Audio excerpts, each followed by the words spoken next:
समस्याला माहिती आहे की त्याचे काही चाल नाही चालणार आहे.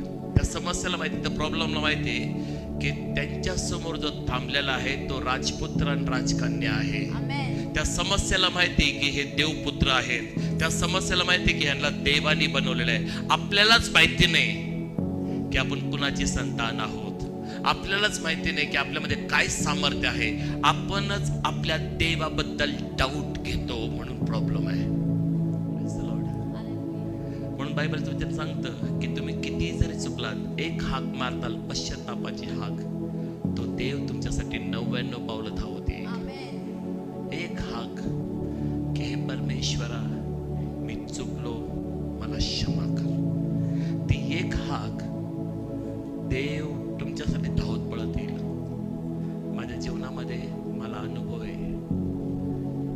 अजून एक सांगतो, तुम्हाला देवाचा आवाज ऐकण्यासाठी तुम्ही खूप उपवास प्रार्थना केल्या असतील तर देवाचा आवाज ऐकू येणार नाही. पण तुम्ही पश्चाताप करा, 2 मिनिटात देवाचा आवाज ऐकले. हे देवा चुकलो, देव तेवढं लगेच उत्तर देईल का आपण नको मी तुझ्यासोबत आहे. पहिले स्टेटमेंट तो देव म्हणतो की मी तुझ्यासोबत